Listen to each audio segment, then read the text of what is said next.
You know that feeling when something's too good to be true, but you do it anyway? That was me.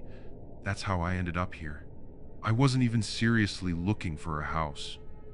I'd been renting a crappy apartment in the city, where the walls were thin, the air was thick, and my upstairs neighbor seemed to be in a bowling league in his own living room. One night, I was doom scrolling on my laptop, glass of cheap wine in hand, when I clicked a link I shouldn't have. It wasn't even that dramatic. Just a random forum thread about hidden real estate deals. The kind of post that promises luxury for pennies on the dollar if you know the right places to look. Normally, I'd laugh it off and move on. But it was 2 a.m. I was half drunk, and curiosity got the better of me. The link led to a bare-bones website. No logos, no company name, just a search bar and the words, "Enter your dream location." On a whim, I typed rural countryside. A single listing popped up. The photo looked like something out of a storybook, a quaint little farmhouse with a wraparound porch nestled in a clearing surrounded by dense woods. The description was almost comically brief. 3-bed, 2-bath, large yard, remote, 25,000, serious inquiries only. 25 grand for an entire house. My jaw almost hit the floor. I should have been suspicious. I should have closed the tab right then and there. But all I could think about was how tired I was of my life in the city. The noise, the grime, the loneliness. This felt like a sign. I clicked inquire. The process moved disturbingly fast. Within hours, I received an email with a sales agreement attached, no questions asked, no background check, no inspection, nothing. The seller wanted a wire transfer, and the deed would be mine. It didn't feel real, but the more I stared at those photos, the charming little house, the endless green of the trees, the more I convinced myself this was fate. I transferred the money the next morning. By the end of the week, I was driving a U-Haul out to the middle of nowhere. The house looked exactly like the photos, almost too exact, like someone had airbrushed reality. The paint was fresh, the lawn was trimmed, even the porch swing creaked in just the right way. But something felt off. I couldn't put my finger on it at first.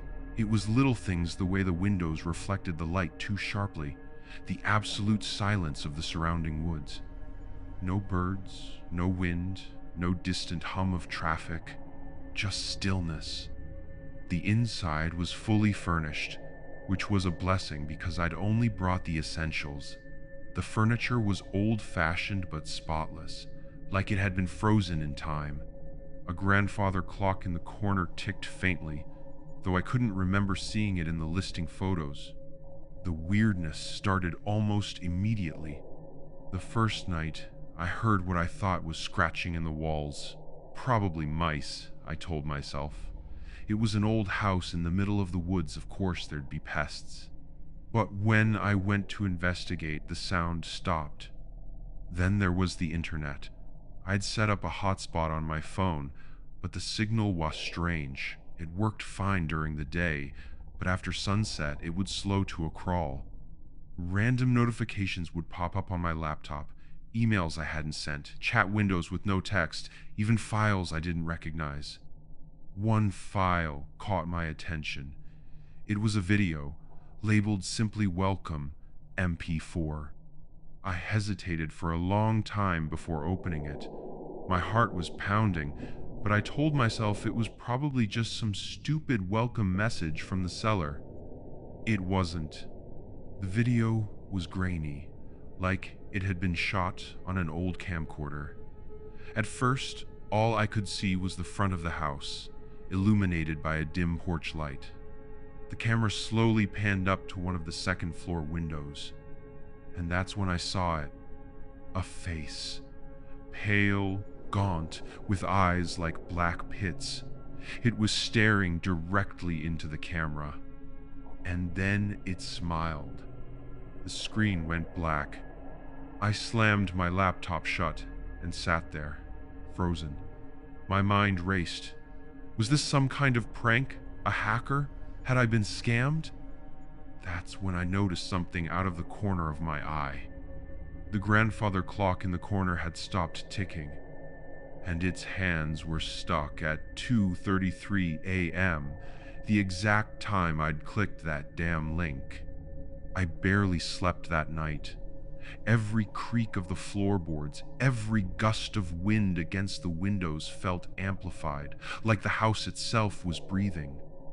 I tried convincing myself the video had to be some kind of leftover footage from a previous owner, but that face, the way it looked directly at the camera, made my skin crawl. The next morning, I tried to forget about it. I busied myself unpacking, fixing up the yard, and telling myself I was just paranoid. But the feeling of being watched didn't go away. Around noon, I decided to investigate the house more thoroughly. There had to be some logical explanation for the weirdness.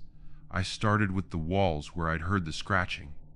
Pulling back a loose board near the baseboard, I expected to find mice, or at least a nest. Instead, I found a small black box. It was about the size of a deck of cards, with a tiny blinking red light. A camera. My stomach dropped. Someone had been watching me. I started tearing through the house, looking for more. In the living room, behind a painting. In the bathroom, tucked inside the vent. Even in the bedroom ceiling, hidden in one of the light fixtures. By the time I was done, I had a pile of 8 tiny cameras sitting on the kitchen table. Who the hell had put them there? The seller? Some random creep? My head was spinning with possibilities, none of them good. That's when my laptop pinged. The laptop was still sitting on the kitchen counter. I hadn't touched it since last night, but now there was a new window open on the screen. It was a chat room basic, black background, green text. A single message blinked at the top. "How do you like your new home?" My blood ran cold. Before I could close the window, another message appeared. "We're glad you found the cameras. It makes the game more fun." "Who the hell are you?" I typed back, my hands trembling. "We're your audience," came the reply, "and we've been waiting for you." Over the next hour, I learned more than I ever wanted to know. The house wasn't just any house, it was a show, a twisted form of entertainment for people on the dark web. The cameras weren't just there for spying. They were broadcasting my every move to an anonymous audience of bidders. "What do you want from me?" I typed, my heart racing. The reply was immediate. "You're the star, and the higher the bids, the worse it gets." Before I could process that, the chat started filling with messages. 500, let's hear the scratching again. 1,000, bring the face to the window.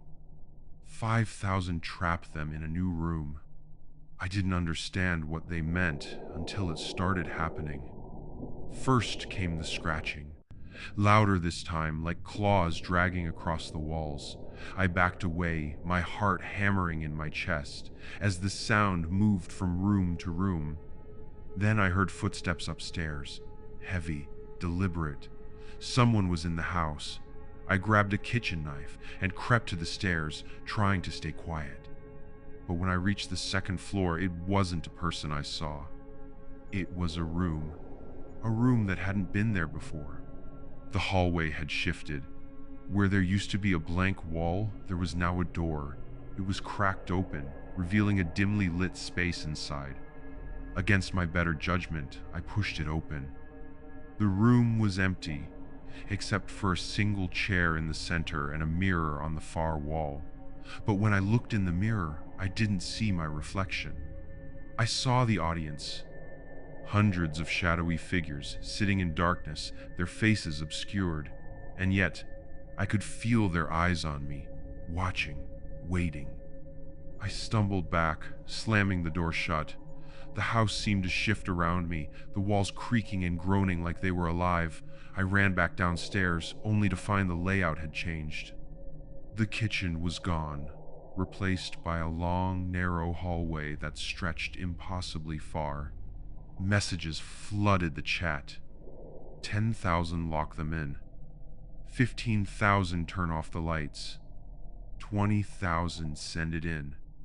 The lights flickered once, twice. Then everything went dark. I stood there, frozen, gripping the knife so hard my knuckles ached. The air grew heavy, like the house was pressing in on me. And then I heard it breathing. Deep, raspy breaths, coming from somewhere in the darkness. I tried to run, but my feet wouldn't move. The hallway seemed to stretch endlessly in both directions, and no matter which way I turned, the breathing followed. Then I saw it. A figure, barely visible in the darkness. Its limbs were too long, its movements jerky and unnatural, like a marionette on broken strings. And its face. It was the face from the video, pale, smiling. It lunged at me. I don't remember much after that, just running, tripping, screaming. At some point, I must have blacked out because when I came to, I was lying on the living room floor. The house was silent again. But the chat window was still open. That was fun, it read. Ready for round 2? I don't know how long I sat there, staring at the chat window.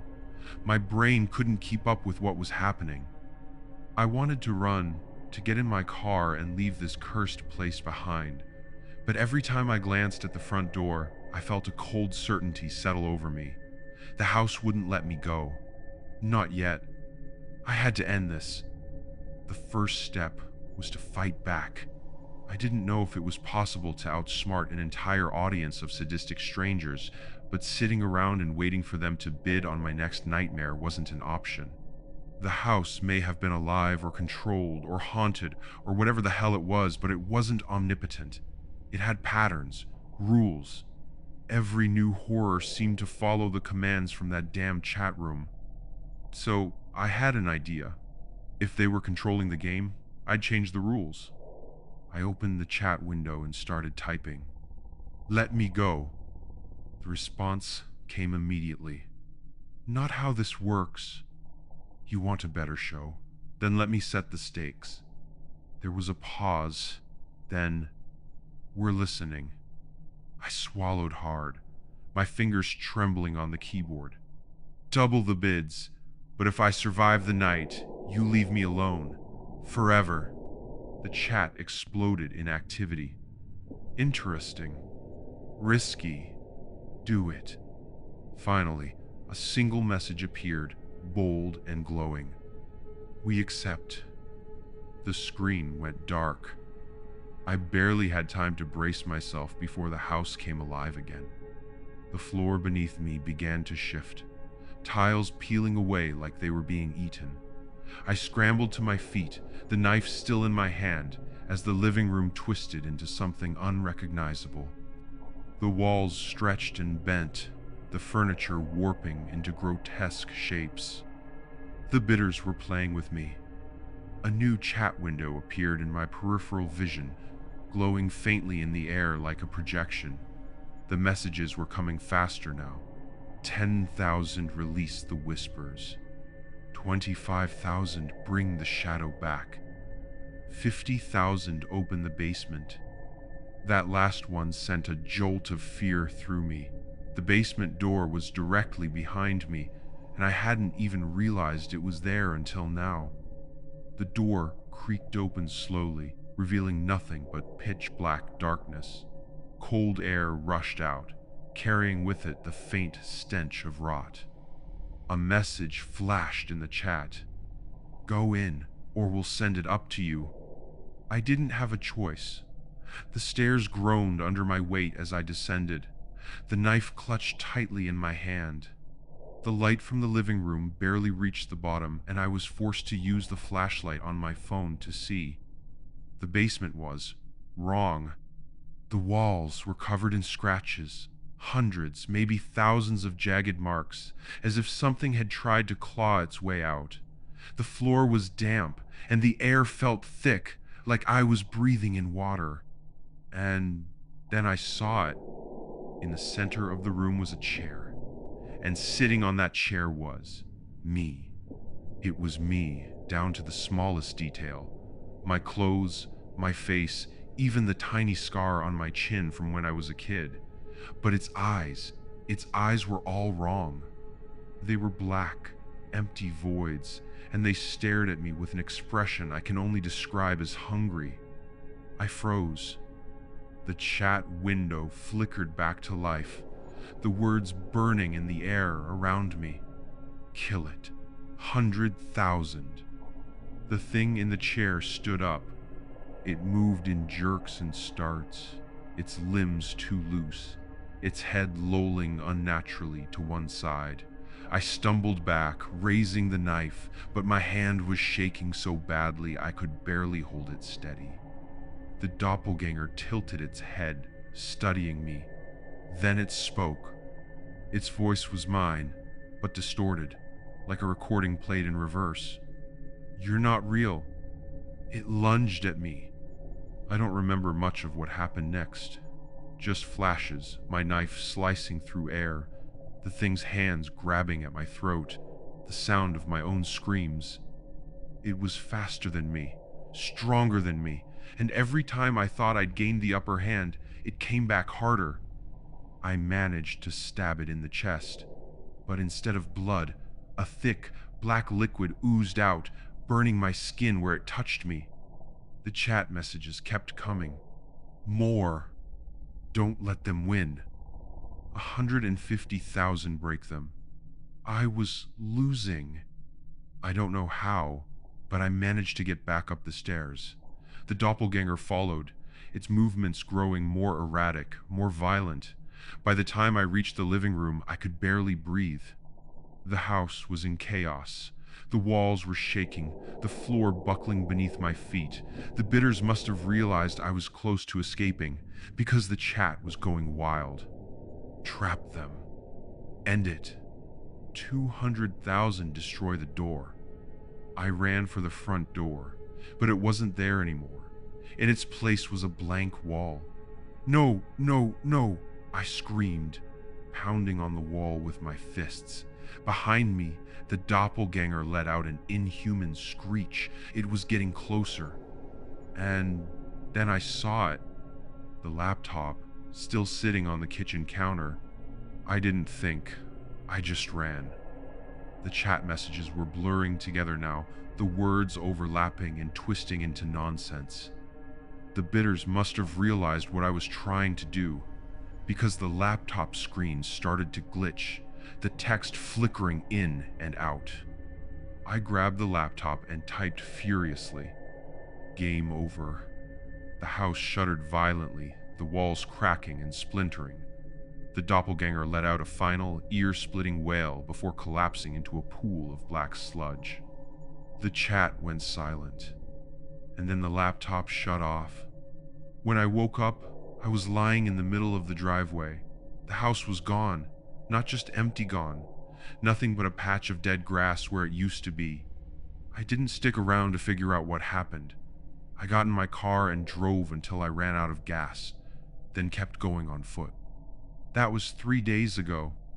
I don't know if I'm safe. I've been bouncing between motels, paying in cash, keeping my head down. But last night, I logged into my email out of habit.